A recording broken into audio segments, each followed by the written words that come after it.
Hello dear students, कैसे हैं आप सभी। आशा करती हूँ आप सभी ठीक होंगे, स्वस्थ होंगे, अच्छे होंगे। आईसीटी वर्चुअल क्लासरूम देहरादून में आप सभी का स्वागत करती हूँ। मैं समता। और बच्चों, क्लास 10th में आपका चैप्टर नंबर 6 के हम कुछ क्वेश्चन आंसर्स कर रहे थे, तो उसके बारे में हम बात करेंगे। कल हमने कुछ क्वेश्चंस किए थे, बच्चों ने अच्छा आंसर भी दिया था। कुछ क्वेश्चंस के आंसर सही थे और कुछ क्वेश्चंस के आंसर आपके गलत हो गए थे। तो ये जो क्वेश्चंस की प्रैक्टिस हम कर रहे हैं बच्चों, ये क्यों इम्पोर्टेंट है आपके लिए। इन क्वेश्चंस की प्रैक्टिस से आपको ये समझ में आ जाएगा कि आपका जो चैप्टर नंबर 6 है, जो बहुत इम्पोर्टेंट है, आपका एग्जाम में बहुत बार पूछा जाता है, तो इस चैप्टर के कॉन्सेप्ट आपके क्लियर हो गए हैं कि नहीं क्लियर हो गए हैं ना। इसको जब आप प्रैक्टिस करेंगे तो इससे आपको कॉन्सेप्ट एकदम क्लियर है कि नहीं है ये पता चलेगा। और अगर कॉन्सेप्ट नहीं क्लियर है तो फिर से आपको उसको बताना होगा कि दोबारा से समझने की ज़रूरत है, तो दोबारा से बताना होगा ताकि उसको दोबारा से रिवाइज करवा के पढ़ाया जा सके। क्वेश्चन आपकी स्क्रीन पर है, आप देख रहे हैं। सभी बच्चे इसको नोट करते चलेंगे और आंसर देने की भी कोशिश करेंगे। The blood leaving the tissues becomes richer in blood, जो टिश्यूज को छोड़ रहा होता है ना, वो रिच किस चीज में होता है। कार्बन डाइऑक्साइड युक्त ब्लड होता है, या वाटर उसके अंदर होता है, या उसके अंदर हीमोग्लोबिन होता है, या उसके अंदर ऑक्सीजन होता है।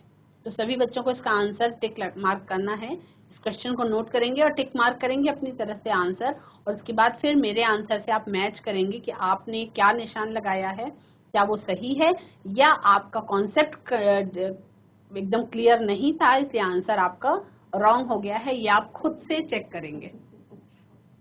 सभी बच्चे गलत या सही जो भी उनको आता है निशान लगा सकते हैं। ना तो घबराने की जरूरत है, ना ही किसी प्रकार का मतलब शाय होने की जरूरत नहीं है, शर्माने की जरूरत नहीं है। इसीलिए आपको खुद से चेक करना है, किसी दूसरे से चेक नहीं करवाना है। आप खुद से अपने आप को चेक करके अंदाजा लगा सकते हैं और उसके बाद फिर उस तरीके से आप मेहनत करेंगे। कितनी ज्यादा मेहनत की जरूरत है ये आपको समझ में इन चीजों से आ जाएगा। तो इसको देखेंगे। 24 क्वेश्चन कहता है the blood leaving the tissues becomes richer in carbon dioxide. Answer क्या है इसका? इसका आंसर है option number A. Option number A इसका आंसर है कार्बन डाइऑक्साइड। श्वसन की प्रक्रिया के द्वारा क्या होता है, carbon dioxide gets accumulated in tissues और blood leaving the tissues becomes richer in carbon dioxide. आप सभी को पता है कि जो हमारी श्वसन की प्रक्रिया होती है, जो हमारी सांस लेने की प्रक्रिया है, उसमें क्या होता है, हम ऑक्सीजन को अंदर इनहेल करते हैं और कार्बन डाइऑक्साइड को क्या करते हैं, एक्सहेल करते हैं। तो जब हम ऑक्सीजन को इनहेल करते हैं और कार्बन डाइऑक्साइड को एक्सहेल करते हैं, तो उस समय पे क्या होता है बच्चों, उस समय पे हमारी जो टिश्यूज, ब्लड जो टिश्यूज को छोड़ रहा होता है, मतलब जो ब्लड इम्प्योर होता है, उसी ब्लड की बात हो रही है, तो वो कैसा होता है, वो कार्बन डाइऑक्साइड युक्त ब्लड होता है, या उसमें कार्बन डाइऑक्साइड की मात्रा ज्यादा होती है। अगला प्रश्न देखेंगे। Which of the following is an incorrect statement? है ना, आपको सही कथन का नहीं बल्कि गलत कथन का चुनाव करना है। ऑप्शन नंबर ए दिया जा रहा है ऑर्गेनिजम्स ग्रो विद टाइम, समय के साथ जीवों में वृद्धि होती है। ऑप्शन नंबर बी बताया जा रहा है organisms must repair and maintain their structure. Organisms जो हैं वो अपने आप को रिपेयर करते हैं और अपने स्ट्रक्चर को मेंटेन करते हैं। ऑप्शन नंबर सी बताया जा रहा है movement of molecules does not take place among cells, यानी कि कोशिकाओं के अंदर जो अणुओं की गति है वो नहीं होती है। और ऑप्शन नंबर डी है energy is essential for life processes, यानी जैव प्रक्रमों के लिए ऊर्जा का होना आवश्यक है। अब इसमें से आपको गलत जो सेंटेंस है उसका चुनाव करना है। सही सेंटेंसेस आपको ज्यादा इसमें दिखाई पड़ रहे हैं, गलत सेंटेंस इसमें आपका एक ही है ना। तो जो गलत है उसका चुनाव करना है। अब जैसे उसको कैसे समझेंगे, ऑर्गेनिजम्स ग्रो विद टाइम, यानी कि जो जीव हैं वो समय के साथ वृद्धि करते हैं, तो ये अपने आप में सही सेंटेंस है। जीव जो है वो समय के साथ वृद्धि करते हैं। Organisms must repair and maintain their structure, यानी हर जीव को अपने आप को मरम्मत करनी होती है और अपने संरचना को मेंटेन करके रखना पड़ता है। क्या ये सही है ना? ये सही है। तीसरा ऑप्शन आप देख रहे हैं, movement of molecules does not take place among cells, यानी कि कोशिका के अंदर अणुओं की गति नहीं होती है। तो क्या ये जो सेंटेंस है क्या ये सही है ना? ये सेंटेंस आपका 100% रॉन्ग है, क्योंकि जब हम सेल के अंदर मॉलिक्यूल्स का मूवमेंट पढ़ रहे थे, है ना, आपने क्लास 8th में भी पढ़ा, क्लास 9th में भी, तब हमने क्या डिफ्यूजन, ऑस्मोसिस, ये सब चीजें पढ़ी थी। तो मतलब मॉलिक्यूल्स का मूवमेंट होता है कोशिका के अंदर, है ना। लेकिन इस सेंटेंस में लिखा हुआ है कि movement of molecules does not take place among cells, यानी कोशिकाओं के अंदर मूवमेंट मॉलिक्यूल्स का नहीं होता है। तो ये जो सेंटेंस है वो एकदम गलत है, और जो गलत सेंटेंस है वही इसका सही ऑप्शन होगा। चौथा सेंटेंस है, energy is essential for life processes, यानी जैव प्रक्रमों के लिए ऊर्जा की आवश्यकता होती है। ये भी एकदम सही आंसर है। तो आप सही टिक मार्क उसे करेंगे जो कथन आपका गलत है। आंसर क्या है? Movement of molecules does not take place among cells. तो ये सेंटेंस इनकरेक्ट है, इसीलिए ये सही आंसर है ना। कैसे समझेंगे? आप सभी जानते हैं movement of molecules is a vital process. सामान्य तौर पर ये मूवमेंट मॉलिक्यूल्स का होता रहता है। Movement of molecules take place in active and passive modes such as diffusion and osmosis, है ना। आपका डिफ्यूजन, परासरण और विसरण, इस प्रक्रिया के द्वारा मूवमेंट जो मॉलिक्यूल्स का है वो कोशिकाओं के बीच होता रहता है। तो इस क्वेश्चन को और इसके आंसर को सभी बच्चे नोट करेंगे, और जिनको आंसर याद नहीं हो रहा है उनको आपको व्याख्या, है ना, प्रश्न की व्याख्या, उत्तर की व्याख्या यानी कि एक्सप्लेनेशन भी नोट करना है। नेक्स्ट प्रश्न देखते हैं बच्चों। The internal energy reserve in autotrophs is, यानी जो कोशिकीय ऊर्जा है वो स्वपोषियों में किस रूप में मौजूद होती है? ऑप्शन नंबर ए है ग्लाइकोजन, ऑप्शन नंबर बी है प्रोटीन, ऑप्शन नंबर सी है स्टार्च, और ऑप्शन नंबर डी है फैटी एसिड्स। सेलुलर एनर्जी किस रूप में ऑटोट्रॉफ्स में रिजर्व होती है, ये आपसे पूछा गया है। चार ऑप्शंस भी आपको दिए गए हैं। इन चारों ऑप्शंस में से आपको सही ऑप्शन पर टिक मार्क करना है। तो सभी बच्चे इस क्वेश्चन को नोट करेंगे और उस पर जो ऑप्शन आपको सही लगता है उस पर टिक मार्क आप लगाएंगे, और उसके बाद आप चेक करेंगे कि जो आपने ऑप्शन पे टिक मार्क लगाया है क्या वो सही है या वो गलत हो गया है। आप खुद से ही अपने आप को नंबर देंगे, और उसके बाद आपको अपने आप ही पता चल जाएगा कि आपका ये जो चैप्टर है ये किस हद तक कंप्लीट है।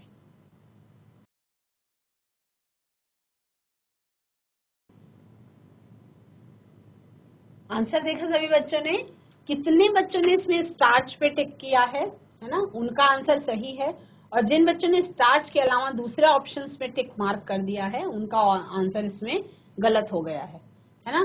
तो हम जानते हैं ग्लाइकोजन जो है वो एनिमल्स में एनर्जी के रूप में स्टोर होता है, और प्लांट्स में जो स्टोर होता है वो स्टार्च के रूप में स्टोर होता है ना। आप सभी को पता है हम आलू खाते हैं, हम कार्बोहाइड्रेट्स जो लेते हैं वो बेसिकली किस रूप में? स्टार्च के रूप में, मंड के रूप में ये हमारे भोजन में भंडारित होता है ना। तो पौधे जो एनर्जी है, सेलुलर एनर्जी, उसको किस रूप में रिजर्व करके रखते हैं?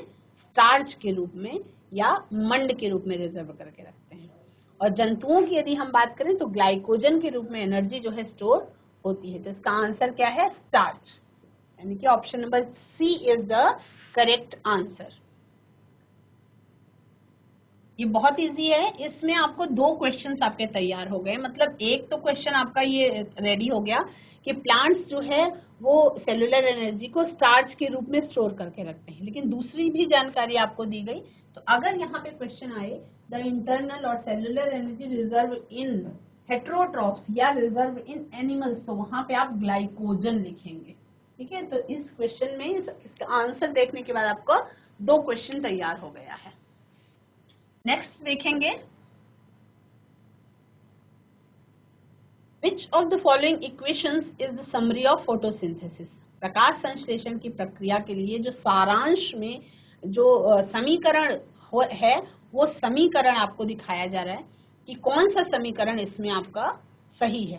पहला समीकरण पे ध्यान देंगे, 6CO2 + 12H2O और प्रोडक्ट्स के रूप में आ रहा है C6H12O6 that is glucose plus 6O2 plus 6H2O।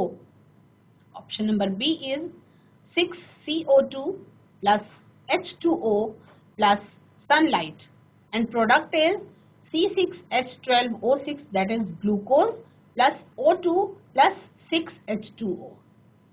Option number C is 6CO2 plus 12H2O plus chlorophyll plus sunlight यानी कि in the presence of sunlight. Product क्या है C6H12O6 plus 6O2 plus 6H2O. Option number D is 6CO2 plus 12H2O plus chlorophyll plus sunlight and product is C6H12O6 plus 6CO2 plus 6H2O, है ना। तो इसमें 6CO2 का मतलब है कि 6 कार्बन डाइऑक्साइड के अणु, 12H2O का मतलब है कि 12 पानी के अणु, C6H12O6 का मतलब है कि ग्लूकोज, और उसके बाद आपका सनलाइट और क्लोरोफिल यानी कि हरित लवक, जो हरे पौधों के क्लोरोप्लास्ट में, प्लास्टिड्स में आपने पढ़ा कि क्लोरोप्लास्ट में ये हरित लवक नाम का क्लोरोफिल वाला कंटेंट मौजूद होता है, जिसके कारण ही क्या होती है, प्रकाश संश्लेषण की प्रोसेस या खाना बनाने की प्रक्रिया स्वपोषियों में होती है। तो इसमें से कौन सा सेंटेंस एकदम करेक्ट है, उसको ध्यान से पहले चारों ऑप्शंस को ध्यान से देखेंगे और उसके बाद सही निशान पे आपको टिक मार्क, सही ऑप्शन पे आपको टिक मार्क करना है। और उसके बाद जब मैं अभी आपको आंसर दिखाऊंगी तो उससे आपको मैच करना है और उसके देखना है कि आपका कॉन्सेप्ट किस हद तक क्लियर था।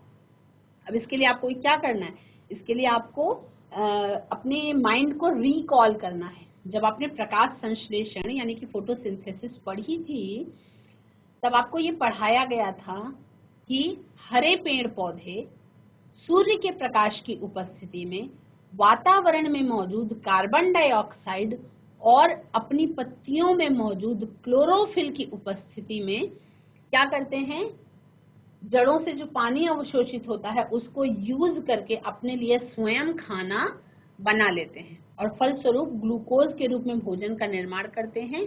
साथ ही साथ क्या होता है, आपका ऑक्सीजन रिलीज करते हैं वो प्रकाश संश्लेषण की प्रक्रिया के द्वारा, और उसके बाद पानी का भी थोड़ा सा नुकसान होता है, मतलब ह्रास हो जाता है। तो इसमें से कौन सा ऑप्शन आपका सही है ये आपको देखना है। तो प्रोडक्ट्स को आप चेक करेंगे, प्रोडक्ट्स में आप देख रहे हैं आपको ग्लूकोज होना चाहिए, प्रोडक्ट्स में आपका प्रोडक्ट्स में H2O भी होना चाहिए, लेकिन प्रोडक्ट में आपको ऑक्सीजन होना चाहिए, कार्बन डाइऑक्साइड नहीं होना चाहिए, क्योंकि कार्बन डाइऑक्साइड जो है वो पौधे रेस्पिरेशन की प्रोसेस में रिलीज करते हैं। लेकिन यहाँ पे प्रोसेस की बात हो रही है फोटोसिंथेसिस की। तो फोटोसिंथेसिस को समझने के लिए आपको ये समझना जरूरी है कि रेस्पिरेशन के समय जो कार्बन डाइऑक्साइड रिलीज हुई थी पौधे के द्वारा, वो फोटोसिंथेसिस के टाइम पे यूज हो गई, और फोटोसिंथेसिस के बाद क्या होता है, प्रोडक्ट के रूप में ऑक्सीजन गैस पौधे रिलीज करते हैं, जिस ऑक्सीजन को हम अपने लिए प्राणवायु कहते हैं, है ना। लाइफ सेविंग गैस है जो ऑक्सीजन, वो रिलीज करने वाले कौन है, केवल पेड़ पौधे ही हैं। क्लोरोफिल और सनलाइट जो आपका रॉ मटेरियल है, उस कच्ची सामग्री है, उसमें आप देखेंगे कार्बन डाइऑक्साइड होना चाहिए, क्लोरोफिल होना चाहिए, सनलाइट होना चाहिए और पानी के भी कुछ अणु होने चाहिए। तो इसमें से आपको सही जो लग रहा है उस ऑप्शन पे आप टिक मार्क करेंगे। उसके बाद अपने आप को आप चेक करेंगे कि आंसर आपका कौन सा आपने लिखा है। जिन भी बच्चों ने आंसर में सी ऑप्शन को टिक मार्क किया है उन बच्चों का आंसर एकदम करेक्ट है। इसके अलावा जिन बच्चों ने ए, बी या डी को टिक मार्क कर दिया है उनका ऑप्शन एकदम गलत है ना। तो अपने आप से आप चेक कर लेंगे। ऑप्शन नंबर सी जिन बच्चों ने भी टिक किया है वो बच्चे अपनी खुद से पीठ थपथपा लेंगे और आपका ये आंसर जो ऑप्शन नंबर सी है वो एकदम करेक्ट है ना। ऑप्शन नंबर सी, इसमें देख रहे हैं जो कहानी है प्रकाश संश्लेषण की, उसके बारे में हम बात करेंगे। कहानी क्या है, कार्बन डाइऑक्साइड, वातावरण में मौजूद कार्बन डाइऑक्साइड पानी के अणुओं के साथ क्लोरोफिल और प्रकाश सनलाइट यानी सूर्य के प्रकाश की उपस्थिति में भोजन निर्माण की प्रक्रिया करते हैं जिसमें प्रोडक्ट के रूप में ग्लूकोज बनता है, कुछ प्राणवायु ऑक्सीजन रिलीज होती है और थोड़ा सा पानी का भी नुकसान हो जाता है, और क्या होता है साथ में खूब ढेर सारी एनर्जी भी मिलती है। किसको? पौधे को। एक्सप्लेनेशन क्या है ना? ऑप्शन ए जो है वो आपका फैक्टर्स रिस्पॉन्सिबल जो है फोटोसिंथेसिस के लिए वो ही शो नहीं करा, इसलिए वो गलत है। बी आपका बैलेंस इक्वेशन ही नहीं है, और डी जो है वो रॉन्ग है क्योंकि वो प्रोडक्ट के रूप में CO2 आपको निकालता हुआ दिखाई दे रहा है। Option number C is the correct answer. Next प्रश्न देखेंगे सभी बच्चे।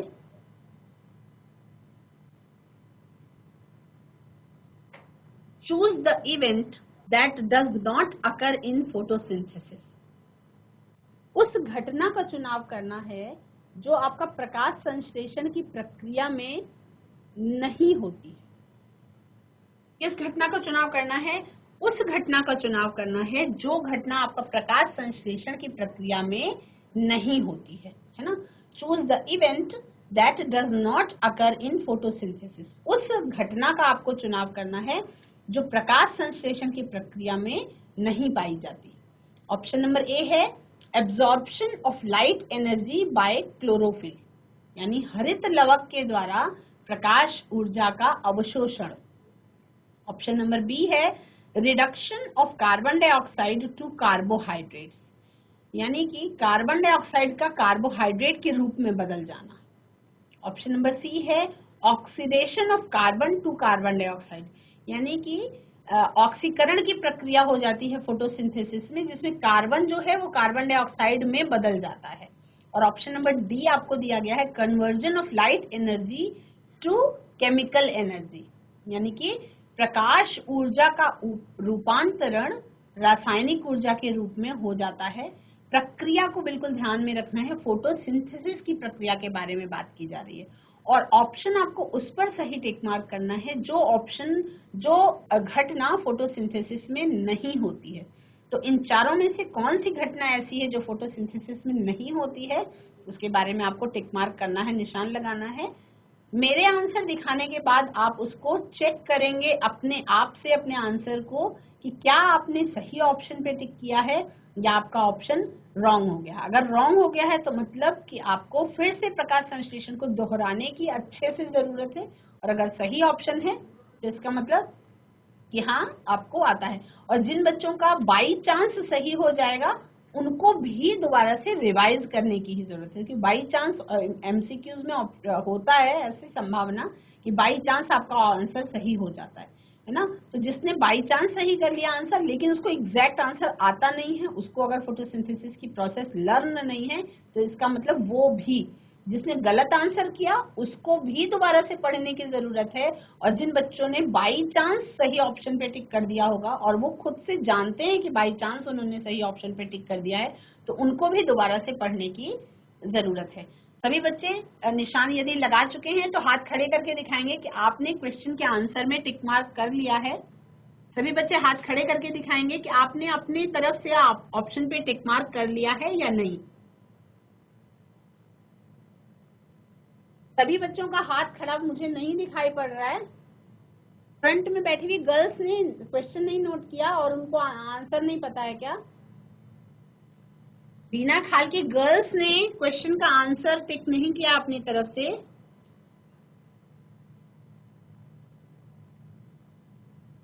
GIC बीना खाल, आपका GIC बीना खाल, फ्रंट में बैठी हुई गर्ल्स जरा माइक ले लें प्लीज। ग्रे कलर का जिस बच्ची ने कुर्ता पहना है, मैं चाहती हूँ कि वो माइक ले ले। Good morning ma'am. Good morning बेटा। आप लोगों ने हाथ नहीं खड़े किए। आपका क्या नाम है बेटा? आयशा। आयशा, आपने हैंड रेज नहीं किया, मतलब आपने क्या, आपको इस क्वेश्चन का ऑप्शन सही टिक मार्क नहीं आ रहा है? नहीं आ रहा है, फिर भी अपनी तरफ से आपको टिक मार्क करना था जी, है ना? जो भी क्वेश्चन, ये क्या हो रहा है, आप सभी बोर्ड एग्जाम देंगे इस बार, 10th में है ना, तो आपको थोड़ा सा पिछली कक्षाओं से ज्यादा मेहनत करने की जरूरत है।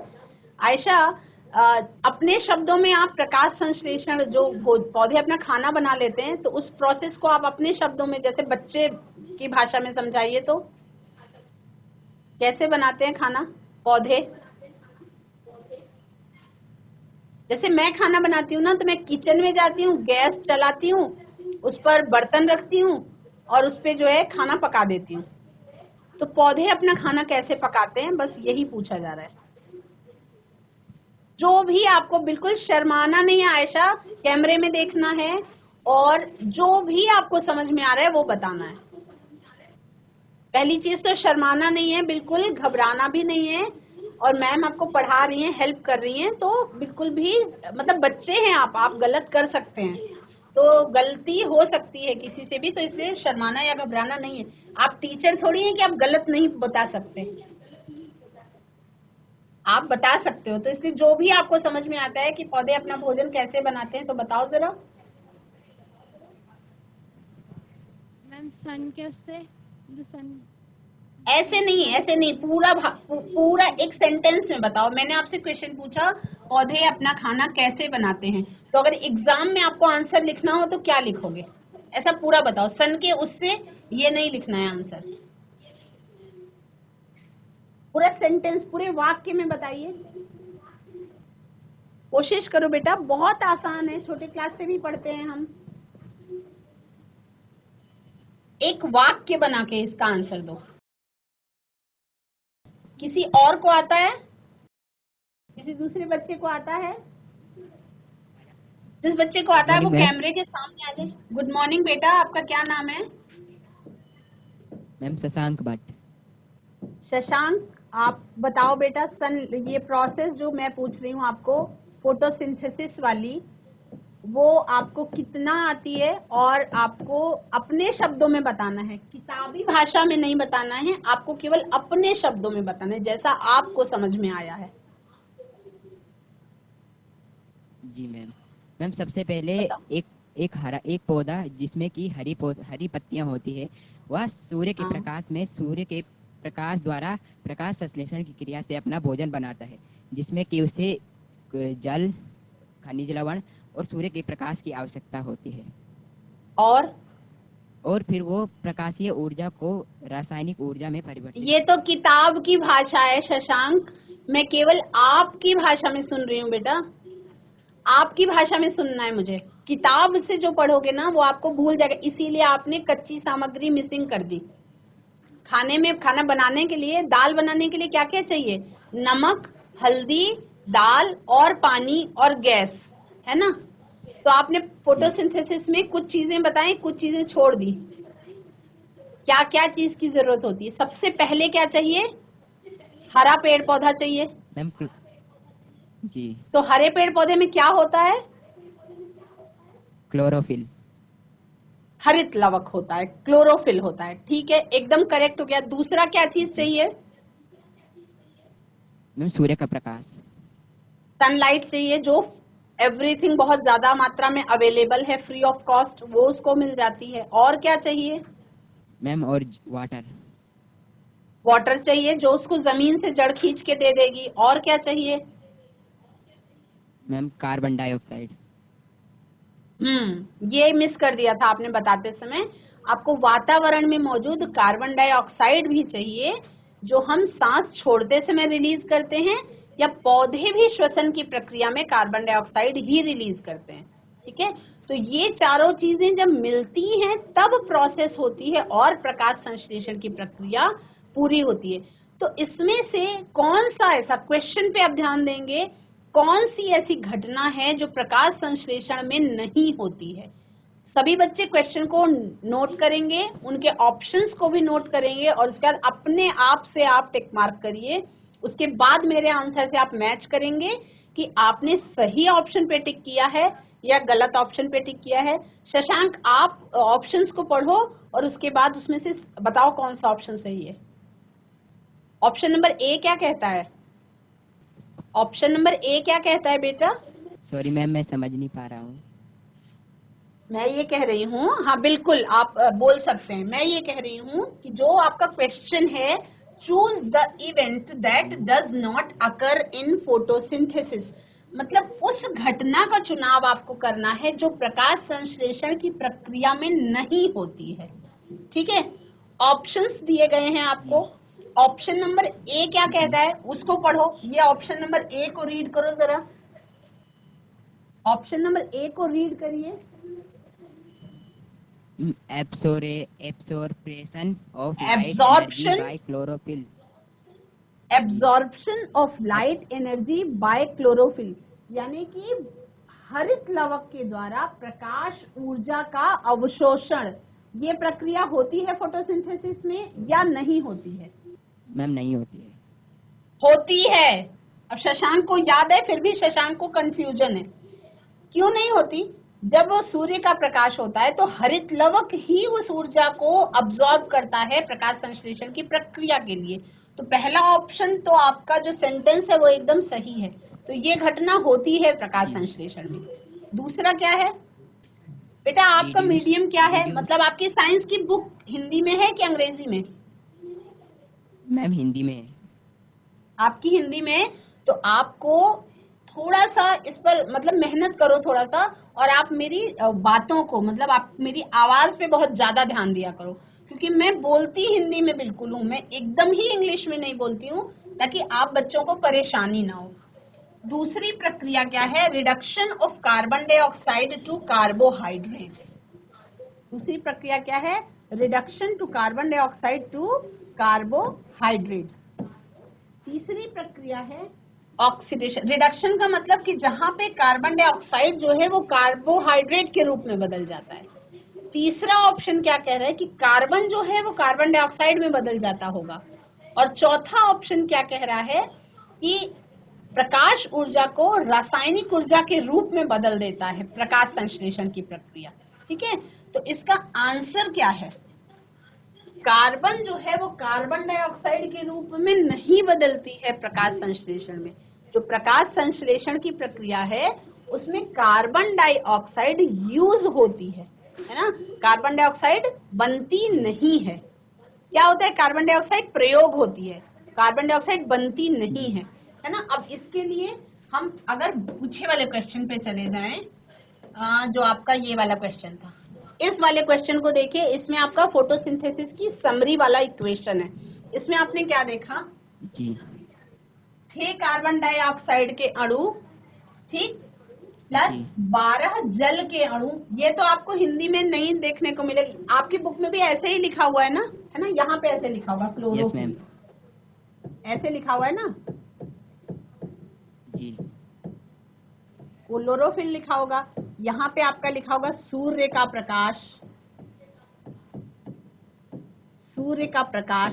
ठीक है, ये आपका लिखा हुआ होगा आपकी बुक में ग्लूकोज। यहाँ पे प्लस बना क्या? ऑक्सीजन। और क्या बना आपका? थोड़ा सा पानी भी जल। नुकसान हो जाता है, हाँ, उसको हम जल कहते हैं किताबी भाषा में। ठीक है, तो यहाँ पे क्या? कार्बन डाइऑक्साइड, कार्बन डाइऑक्साइड, यानी कि जो प्रकाश संश्लेषण हो रहा है इसमें कार्बन डाइऑक्साइड बन नहीं रही है, कार्बन डाइऑक्साइड यूज हो रही है। तो पहला पॉइंट क्लियर हो गया। दूसरा, उसमें थोड़ा सा जल भी इस्तेमाल हो रहा है। तीसरा, क्लोरोफिल का यूज हो रहा है, जिसे हम हरित लवक कहते हैं, है ना, हरे रंग का लवक। और चौथा आपका सनलाइट का यूज हो रहा है। रिजल्ट के रूप में क्या मिल रहा है? ग्लूकोज के रूप में कार्बोहाइड्रेट बनता है। कार्बोहाइड्रेट जो है वो कैसा है? जटिल रूप है, और उसको जब हम तोड़ देते हैं तो ग्लूकोज बनता है ना। तो सरल रूप बनता है कार्बोहाइड्रेट का आपका 6O2, यानी कि ऑक्सीजन रिलीज होती है, ऑक्सीजन बनती है, और क्या होता है? थोड़ा सा जल भी नुकसान हो जाता है। तो अब एकदम क्लियर है शशांक को। शशांक के लिए तो वैसे तालियां बजनी चाहिए, आपने बहुत अच्छे से आंसर किया बेटा, लेकिन थोड़ा सा जब आप उसको अपने शब्दों में, वेरी गुड शशांक। अब शशांक से एक रिक्वेस्ट करेंगी मैम, रिक्वेस्ट मेरी ये है बेटा कि आप क्या करो, आप अपनी भाषा में उसको समझने की कोशिश किया करो। जैसे आपने किताब में पढ़ा, तो आप उसको समझने की कोशिश करो, उसको रटना नहीं है। अगर आप रटोगे ना तो कुछ ना कुछ छूट जाएगा, और जैसे ही छूटेगा तो ऑप्शन जो है वो गलत मतलब आंसर गलत हो जाएगा। तो आपको रटना नहीं है, जी। बार बार जल नहीं बोलना है, आप उसको पानी भी कह सकते यस हो। मैम। सूर्य का प्रकाश नहीं बोलना है, सूरज की रोशनी भी बोल सकते हो। जो आपको अपनी भाषा में याद करने में सरल हो वैसे याद कर लो। उसको लिखते समय आप अगर अपनी भाषा में भी लिखोगे ना तब भी आपको टीचर नंबर अच्छे देंगे, है ना। कोई जरूरी नहीं है कि किताब की भाषा को आप अपनी कॉपी में आंसर शीट में छापें, क्योंकि ज्यादातर क्या होता है जब किताब की भाषा में आप लिख देते हैं ना तो टीचर को लगता है या तो बच्चे ने रटा है या तो बच्चे ने नकल कर ली, है ना। तो यस मैम। शशांक के लिए सभी बच्चों ने तालियां बजाई, बहुत अच्छा। बच्चों ऐसे ही मेहनत करेंगे। और आयशा के लिए रिक्वेस्ट ये है कि बेटा घबराएंगे नहीं, है ना, क्वेश्चंस पूछेंगे क्योंकि मैं यहाँ पर आपकी हेल्प के लिए ही हूँ, ठीक है। शशांक अपनी जगह पे बैठ जाओ बेटा। और जीआईसी बीना खाल ओके ने मैम। बहुत अच्छा आज करा। इसका आंसर देख लेंगे हम तुरंत से। आंसर क्या है इसका? Oxidation of carbon to carbon dioxide. ये प्रोसेस जो है प्रकाश संश्लेषण की प्रक्रिया में नहीं होती है।